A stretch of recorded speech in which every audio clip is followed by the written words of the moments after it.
back with me once again. And you guys know her because she has been on this show multiple times because we just think the same and we love talking to each other, is Sara Banta. And today we're going to dive a little bit deeper into insulin resistance. So you've heard me talk about insulin resistance on the show before, but she's going to dive into things that maybe not so obvious causes. And we're going to bring her knowledge into this conversation. Things like fructose, copper deficiency, toxicity. We're going to get down into the weeds of all the different things that can cause insulin resistance outside of what you all know, your thyroid being off, right? We know that the thyroid is the master gland. It has a direct effect on your insulin signaling. Or it could be that you're just eating a standard American diet and you're consuming so many carbohydrates that it is just causing your pancreas to push out insulin like crazy, can't get into the cell. You have insulin resistance, right? But now we're going to talk about the not so obvious causes that maybe aren't on the forefront of your mind when we talk about insulin resistance. So, Sara, thank you. My audience loves you. So thank you for coming on the show again. Thanks for having me, Amy. And my audience loves you. I think they love us together. I just think we just work, right? Just do. It's like vanilla and chocolate. Like I said, I was gonna wear my brownish black top. You got white on. It's just like vanilla and chocolate. They just go together. Or peanut butter and chocolate, maybe. Yeah. Speaking of insulin resistance, things that cause it, eating large amounts of Reese peanut butter cups. But no. Okay, so let's get into, first of all, how did you deep dive into all these different causes? Do you see a lot of your clients with IR? Well, yes. First of all, insulin resistance is everywhere. And me, for instance, trying to get pregnant this was way back when I first got married, then discovered I had PCOS, but I was the healthy picky eater out of the family. I was on the no fat diet and doing all the right things, right? Had PCOS, did Clomid, got pregnant. No one told me it was insulin resistance, right? So fast forward to today, where I feel like 90% of people have insulin resistance, prediabetes, or type 2 diabetes. And my parents' generation, I come from two parents that have never had a weight issue. So if you don't have a weight issue, why do you care what you're eating, right? You can eat all the sugar in the world. Well, it was fine for a while, but now it's turning into insulin resistance. So what has changed? What has changed is the processed foods. Insulin resistance didn't exist in children before 1980. Neither did fatty liver. Fatty liver was for alcoholics only.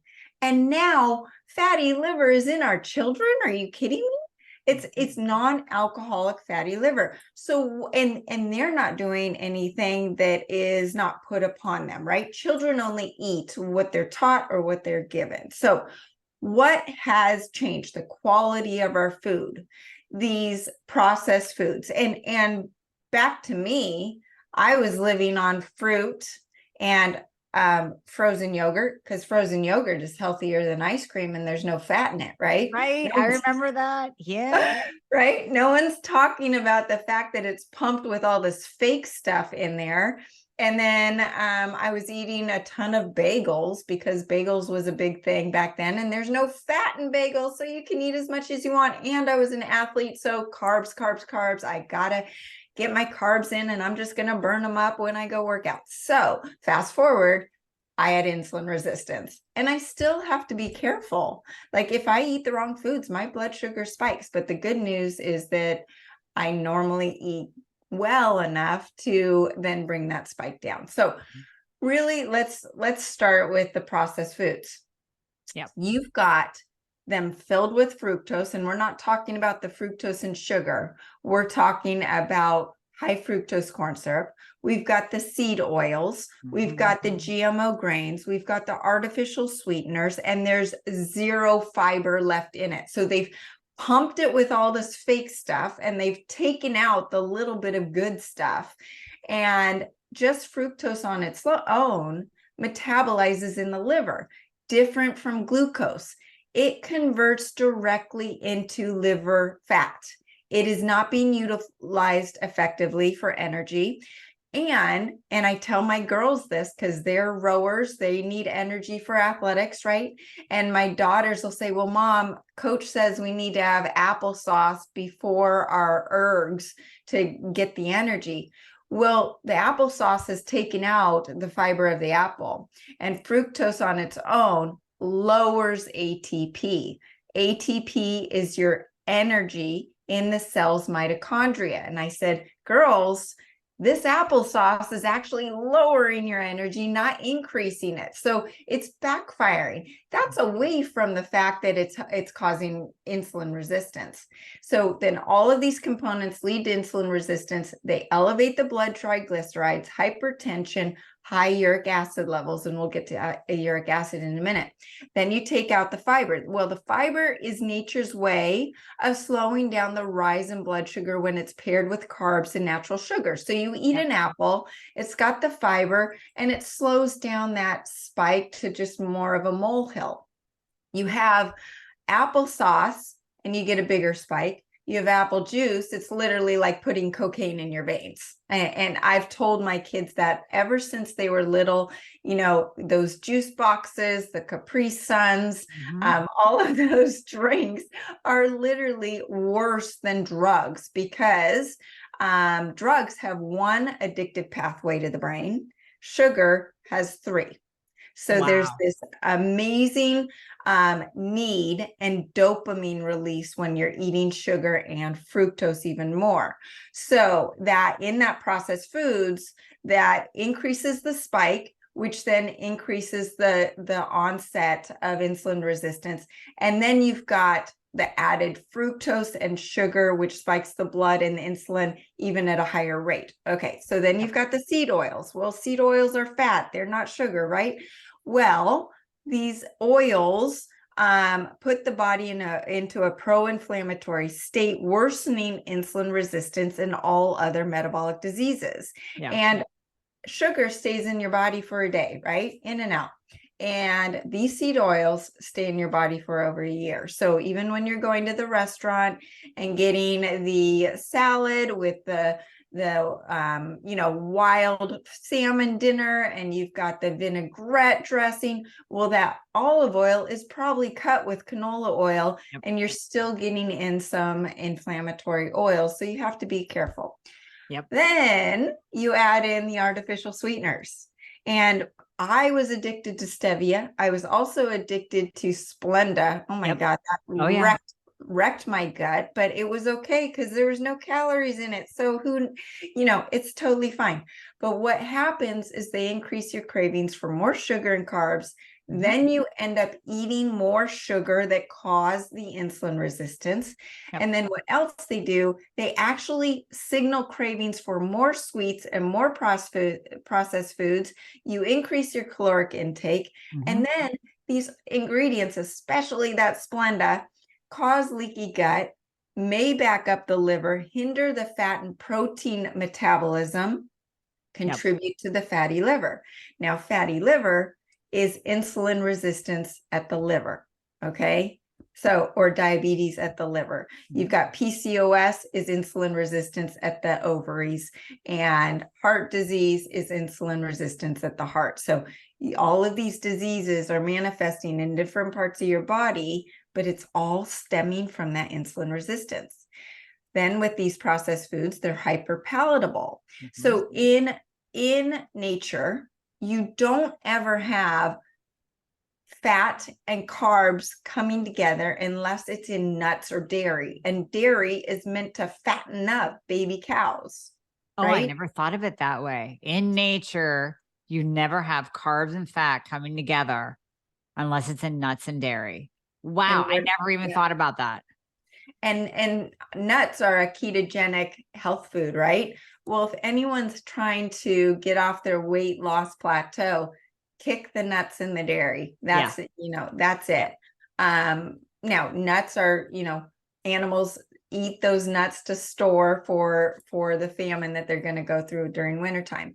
So the processed foods combine these extreme sweet tastes with salt and fat. So you've got these three tastes that are just like a huge party in your mouth. And the other thing is the salt and the sugar signaling to the brain, the wires can get crossed. And I go into this in my addiction. I have an article on addiction on my website, where a lot of times your body's depleted in salt and it needs more salt, but you eat those sugary foods and those wires get crossed. So then you think you're actually craving sugar instead of the salt, but you're needing those electrolytes from the salt.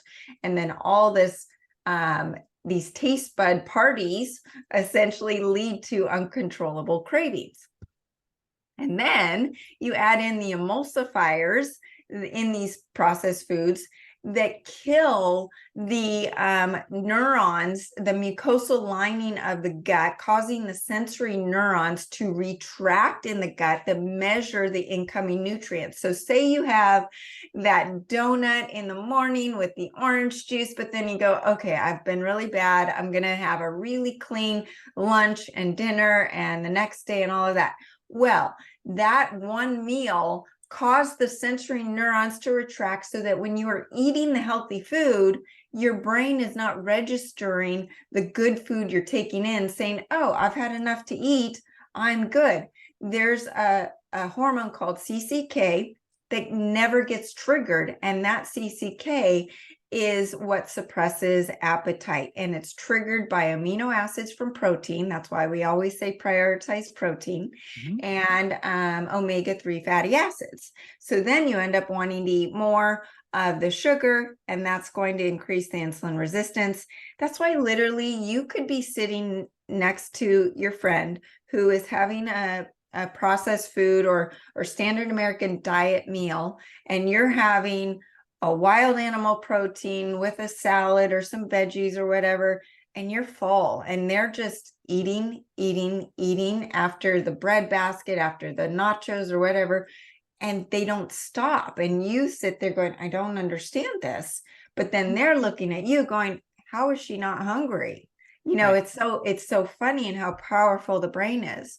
And then these foods are filled with the glutens and the grains. They not only cause leaky gut, usually laden with the glyphosate and the GMOs, which further destroy the gut microbiome, increase estrogen dominance, steal the nutrients from the body. So those foods are not just like the zero-sum game where they're not giving you nutrients. They're actually stealing nutrients from your body, from the healthy foods that you are eating. And then the dopamine. And this is where the addiction part comes in. Okay. So there's 3 separate and parallel pathways where sugar triggers the dopamine release and reinforces the seeking of sugar. And like I mentioned, cocaine, alcohol, all of those have one pathway. So pathway 1 is the taste of sweet. And this leads to a huge release of dopamine. And I want you all to think about the last time you had dessert, like a piece of chocolate cake or a brownie. As you're eating it, and you're getting to the last 2 bites, your dopamine starts to go down. You're not even enjoying those last 2 bites. You're thinking about, I want more. Yeah. So instead of feeling satisfied after eating it, you actually want more, which if you think, okay, I just ate food, why am I more hungry after I ate than before I even started, right? So that's what is going on there. Okay, pathway 2. Post-ingestive dopamine, and this occurs in the gut where the body's registering food that increases glucose, and this is kind of a survival thing, and it occurs about 15 minutes after eating, and it tells your brain to want to eat more. And so what these processed foods have done, they've put hidden sugars that don't even taste sweet, and they trigger the dopamine from the gut, so you don't even know it. Maltodextrin is a hidden sugar that raises your blood sugar higher than sugar itself, and it doesn't taste sweet. It's used in processed crackers or chips that don't even taste sweet. So these food companies are not stupid. No. They are playing on you. And then the last one is just the rise in blood glucose. So any food that increases blood glucose is going to increase a craving as a survival mechanism to store more energy for a famine or an issue. So that's the fructose. And, you know, then you can go, I'll stop here, but you can get into the radiation and the toxicity and the other factors too.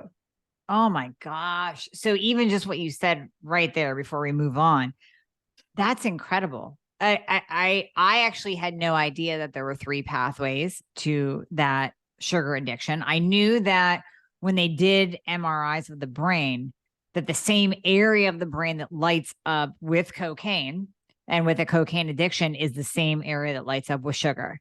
So it's affecting that particular part of the brain. I'm not a neuroscientist, so I don't know, but it affects that same part of the brain. And when you start talking to people and you really start talking about a sugar addiction, the ones that know they have it, they will admit it. They will be like 100%, I am a sugar addict. And they know that rush. They know that sensation of wanting more after they've already had a pretty large meal containing sugar, or a really decent sized dessert that should satisfy you. That should be the icing on the cake, no pun intended. That should be it. That should cap your meal. And yet you're still hungry. And I think many of us can resonate with that, because I just experienced it last week. Yeah, I treated myself to dessert, and I could see on my CGM that my blood sugar went over 200. And wouldn't you know, when I got back home, I wanted more. I wanted something else. I wanted more. And I was full physically. I was kind of, that heavy, weighted down, like, oh yeah, I ate too much feeling. But yet my brain wanted more. So I think you just nailed it, Sarah. Oh, well, Amy, last week I had to drop off my daughter, who's a freshman in college, and it was like destroying me emotionally, right? So I come home and I actually wasn't very hungry. So I had a very small dinner, and then I started feeding my emotions. And little did I know, the can of coconut whipped cream was gone. And I'm sitting there going, God, how did that happen? And I give myself grace because it's not a big deal and I now catch it or whatever. But it's amazing what the brain does, because I wasn't really hungry, but as soon as I tasted it, it also was numbing my sadness over missing my daughter, but also just the taste was like, whoo, drug. And this is the hard part, is cocaine, heroin, even pot is not acceptable in social situations. Alcohol is. Yep. But food is something we have to eat on a daily basis. And most people are addicted to the standard American diet. So it's super acceptable. And no one's calling anyone out on it because everyone else is doing it. And it's not, a lot of people don't even understand how it's working. And that's why my parents' generation, they were eating whole grains, whole foods, that yes, they were loaded with carbs, and no one was thinking about low carb diets or high protein diets or anything, but it was whole food. So they wouldn't overeat because this food was filled with the fiber, and they were having the baked potato with the butter and the sour cream, but it was a full whole food. It wasn't potato chips. So that's just something to think about. And it's really interesting. Everyone went to the keto diet, and now that's kind of like retracting a little bit, because what it really is we just need to eat real food. Real food. That's and the scary part, 67% of the food the kids are putting in their mouth is processed foods. They are not eating real food. 62% of what adults are eating is processed foods. So that's something to really sit with and take a look at what's in your pantry and your refrigerator, and stay on the outside of the aisles of the market and do all of the things that people have been talking about for years and years. And I don't care if you're vegan, vegetarian, or a carnivore, I think any health coach would agree you need to stick to whole food. Absolutely. But yeah, the real food diet isn't sexy, right? Because you can't make a food and put the word keto on it for increased sales, right? You can't put carnivore snacks on. Well, I love carnivore snacks, but you can't put carnivore on it and increase sales. So, and what's interesting is, I say this a lot when I'm talking about wearing a CGM. I had my biggest blood sugar spike outside of conscious, like I just shared. I ate a dessert or I had my favorite wings that are, I know it's sugary sauce, right? I know that. The biggest spike I had was with keto cereal, and it's labeled as that. It's labeled keto cereal, and I went to 180, close to 200 with that.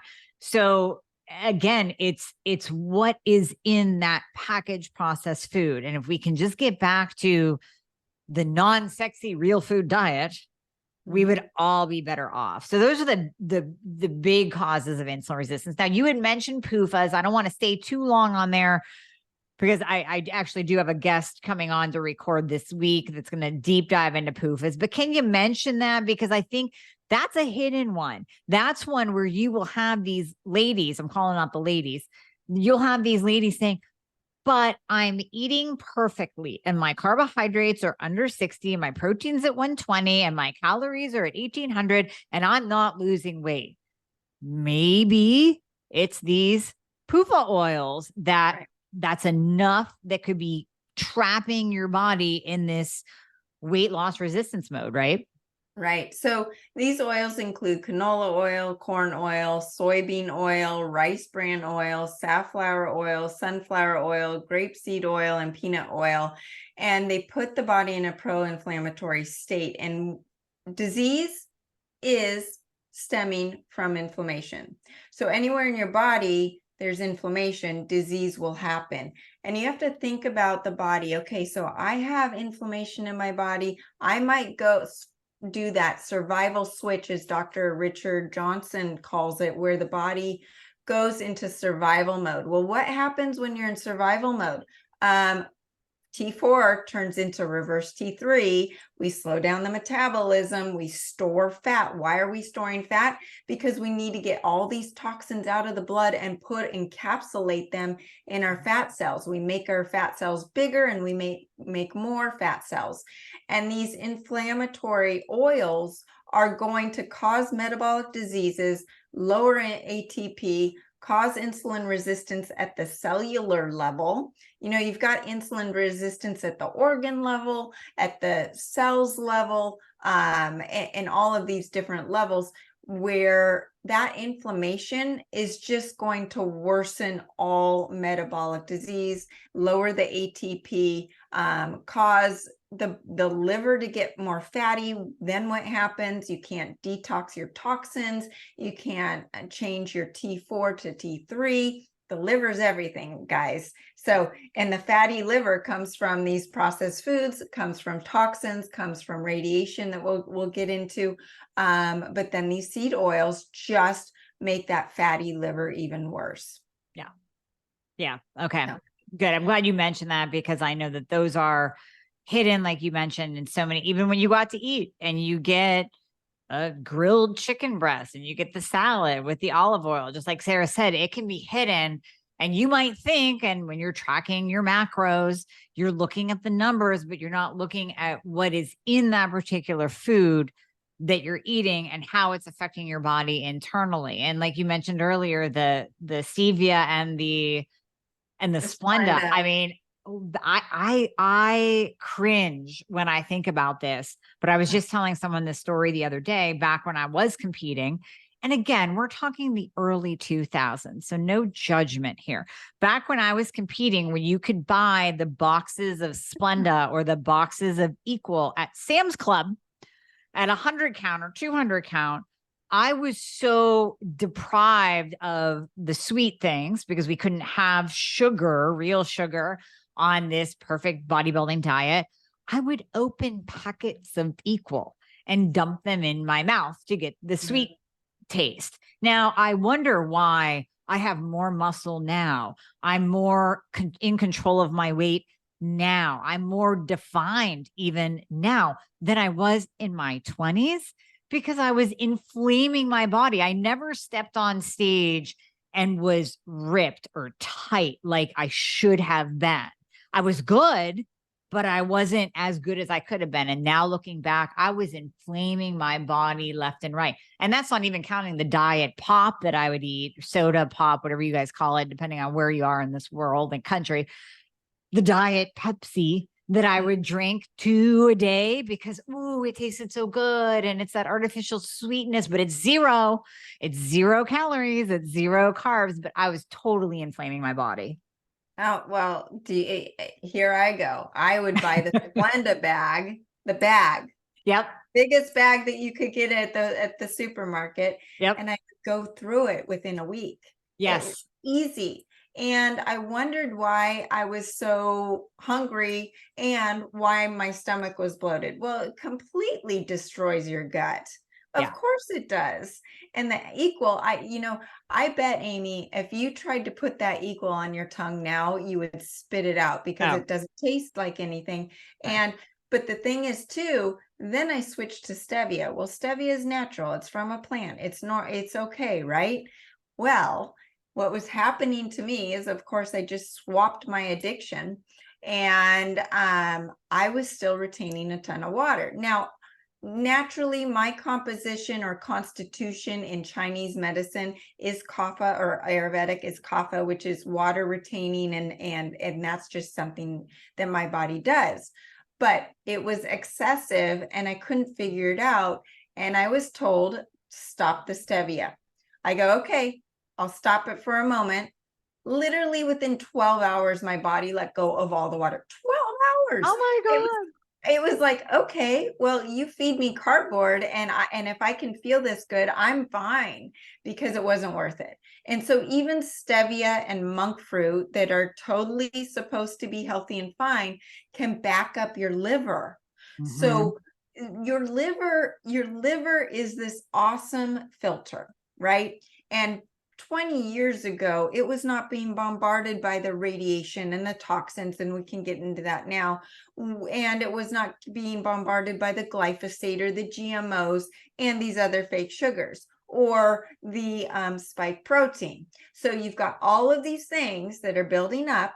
And then what's the tip of the iceberg that is saying to the liver saying, I quit. I'm done. I can't get anything through. And this is why you got to do your liver flushes at least 4 times a year. I'm getting ready for another one this week. They make me feel so good. They throw my thyroid literally the next day is like, boom, and I feel so much better because your liver is like, okay, now I can get through anything that you give me. Well, so that stevia was one more thing on top of all of the other things that we're being bombarded with. I am careful with radiation. I'm sitting on a big computer right now, and I've got my cell phone to my left, Yep. and we can't get away from it, right? So we're going to be facing things where we have to take care of the radiation internally, and put the little stickers on our phones and all of that stuff, and do maybe some treatments with machines. Like I've got the amp coil or the biocharger that are frequency based, and they negate some of these negative EMFs. But radiation coming from non-ionizing and ionizing radiation increases insulin resistance on its own without taking a morsel of chocolate in your mouth. In addition to attacking the nervous system, the endocrine system, all of the hormones, increases estrogens, kills your testosterone, produces oxidative stress, Yep. free radical damage, attacks the DNA, and leads to early onset dementia. So when the body's under this threat from the toxins and radiation, it has the propensity to flip that switch to survival mode, lowers metabolic rate, increases insulin resistance in order to store more fat for emergency energy, Yep. stores the toxins and radiation in new and bigger fat cells for protection, and lowers ATP. So all of these things are going to cause that unexplained weight gain, cause you to have that insulin resistance, and all you're doing is using your smartphone. You have the 5G towers, your smart meter on your house, EMFs, and all of that stuff, and then you add in the toxins from the GMOs, the glyphosate, the lead, mercury, other heavy metals in our dental fillings, the vaccinations, the water, the fluoride, chloride, bromide, or chlorine, bromide in our food and our water. All these toxins that our ancestors did not contend with. Yep. They back up the liver. They contribute to that hormonal disruption, causing the estrogen dominance, increasing the body's ability and propensity to create new fat cells to encapsulate those toxins. And then that worsens the insulin resistance and causes weight gain. And then we add in this new threat over the last 3 years, the spike protein. So the spike protein is what causes COVID-19. Right. So, okay, what it does is it's causing insulin resistance through there's this ACE2 receptor. I think we talked about this, which is responsible for insulin regulation in addition to hormonal balance, oxidative stress, water retention, and inflammation. So what you were eating 3 years ago, and say you're eating the same thing today, you might have a higher insulin response to that food. You might have more water retention, more inflammation, and you're doing nothing different. And what's wrong is this ACE2 receptor has been disrupted, and you're getting an over-exaggerated insulin response to the same piece of food. But insulin is a fat-storing hormone. So it's causing your body to store fat. It is also causing an increase in cholesterol, an increase in gut issues, increase in mental illness. So for those people, yes, we all are under fear and chronic stress, and there's more mental illness because of all of the political stuff going on. Yes, yes, yes, yes, yes. However, just from the spike protein, there's an increase in mental illness. So away from the social media, away from the fear, away from all of these extra stressors, that spike protein is causing more mental illness. So all of these things are going to increase insulin resistance. Then we go into copper depletion, and that's why. No, okay. You can't go there yet. We need to stay on the spike protein, but I do want to go into copper depletion. So that's going to be our next topic.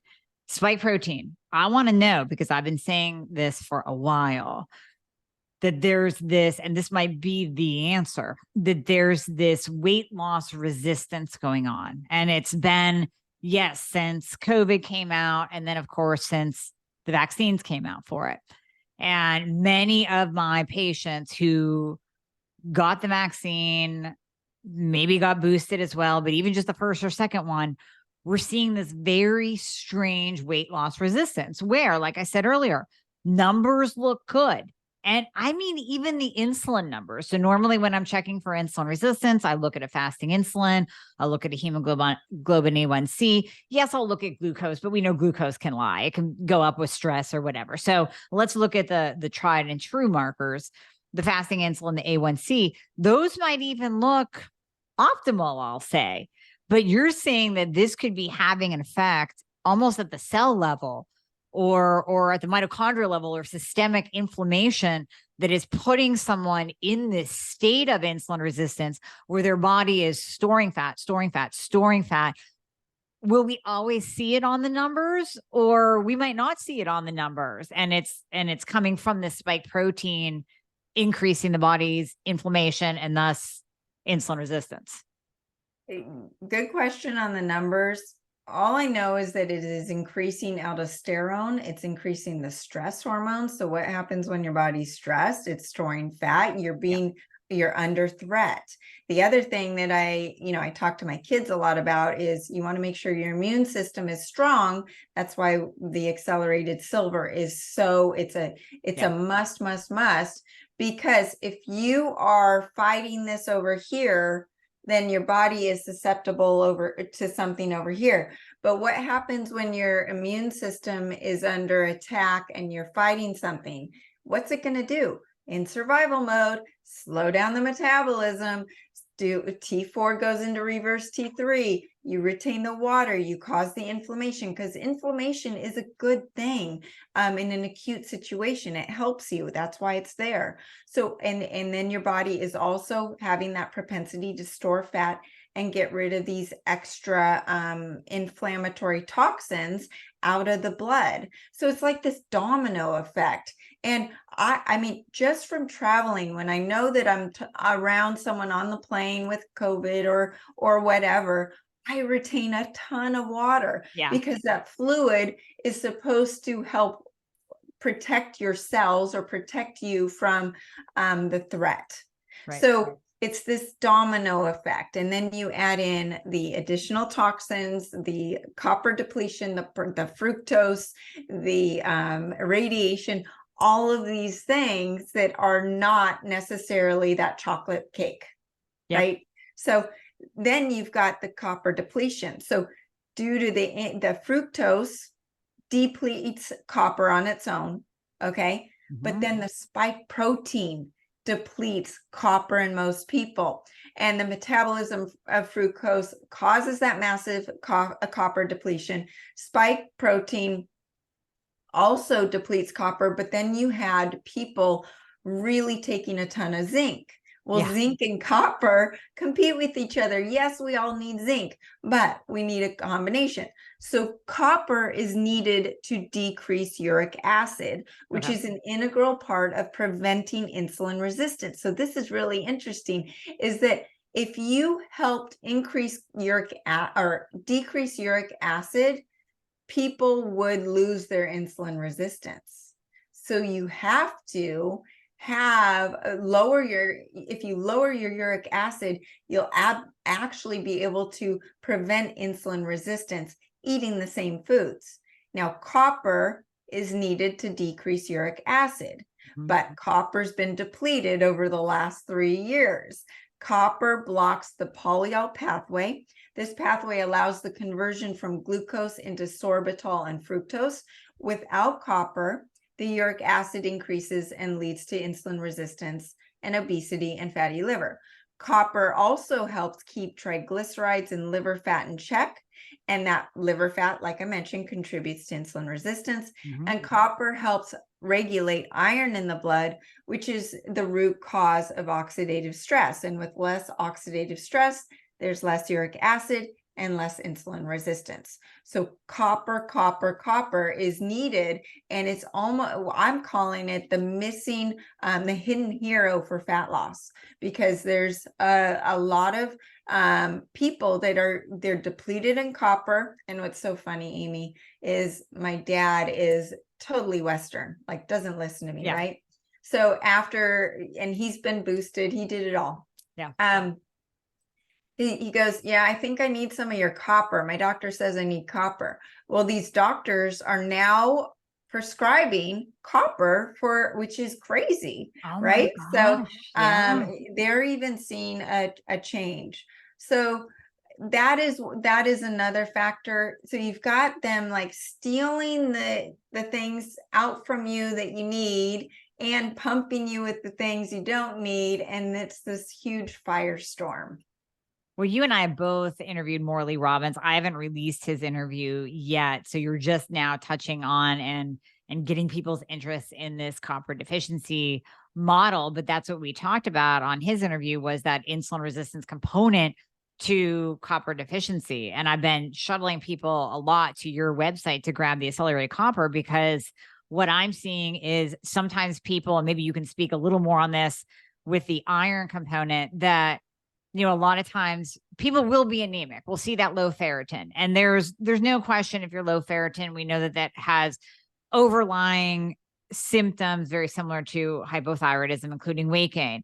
But outside of that ferritin component, we tend to look at, like you said, iron, and we're saying, oh my gosh, you need more iron because your total iron is low. And what you're saying is people will put in the iron, or they'll, increase zinc or whatever it is, but it's really the copper that unlocks the body's potential to decrease insulin resistance, improve insulin sensitivity, and then lose weight. Am I saying that right? Yes. So copper is the key to unlock the door to get the iron that's already in your body to go where it needs to go. Right. So Morley can answer this better, but as far as the blood test is not telling the whole story. I'll give an example of salt with my son. Someone put him on a low salt diet because his levels looked high, right? Yeah. Well, then he was starting to have his heart actually stop and would need to pound on his heart to get it going again. And what he needed was more potassium and more salt. Yep. But what was interesting though, is that when we tested him before and after, when he was on a normal salt diet, and then literally took all the salt out of his diet, which I should be in jail as far as a parent abuse or child abuse, because that was the wrong thing to do. But what was interesting is his blood showed the same amount of salt. Why? Because the body's smart and it's going to hold on to what it needs. And the blood test or the testing doesn't show the whole picture. So that copper, and I was anemic, my daughter was anemic, and it wasn't the iron. We've been on iron supplements all of our lives. They've never made a difference until I met Morley and came this aha moment with the copper. And the copper is that key. Now, for all of your listeners, we've talked about hair loss. Copper's needed for hair and eyes and skin and the elasticity. I take my accelerated copper and I spray it in my skin and use it kind of as a toner, because it's so good for the skin and the eyes. When my eyes go blurry, I'll spray it in my eyes, because it literally tastes like water, looks like water, and it's energized with frequencies. So it will reduce the inflammation in my eyes so that I can see. So though I know we're almost out of time, and I wanted to just touch on the two other things that are imperative, or three, for insulin resistance and reversing. And the accelerated keto is a supplement that puts you into ketosis within 30 minutes. And why this is so important is it also helps turn that saturated liver fat into unsaturated fat, which is easier for the body to burn, and reduces insulin resistance and uric acid at the liver level. It suppresses the cravings and sugar for fructose in the processed food, so you can get off the drug, so you can actually make some life changes. And it reduces the oxidative stress and inflammation throughout the body, and it increases ATP in the mitochondria by at least 10 times. They've shown in children that were sedentary, when they were insulin resistant and they reversed their insulin resistance, those kids got off the couch and started moving, because they had more ATP and more energy. They weren't telling them to move more. So that was really interesting. And that's where the accelerated keto can come in and go, okay, I now can do this. And then the accelerated iodine, which iodine on its own can actually bring down your blood sugar. So it helps people in a diabetic crisis, that it can actually start reversing that. And so your audience knows all about the accelerated iodine, but uric acid buildup is partly due to the liver becoming overwhelmed, and accelerated helps cleanse the liver and the blood. And this is away from feeding the thyroid. It helps alleviate the liver backup that's caused by uric acid. And then berberine, which I know you carry your berberine, that's the Ozempic, nature's Ozempic, right? And that's what people are talking about. And you can't get Ozempic anymore, so you might as well be doing the berberine. Absolutely. Wow, you went over so much. This was epic. This was an epic podcast. These are things that people do not know about insulin resistance, I guarantee you. So, Sara, I know you have to run, but my goodness, thank you. Thank you so much for your knowledge today and your information, because this could be a game changer for people. Game changer. So if those of you who do not know Sara, she has an amazing website. We're going to put it in the show notes. Everything that she talked about is available on her website, from the liver detox to the accelerated copper, the accelerated. I carry that on my store. She has it on her store. So we're going to put that in the show notes as well. So Sara, thank you so much for today. I greatly appreciate your time. Thank you, Amy. So fun.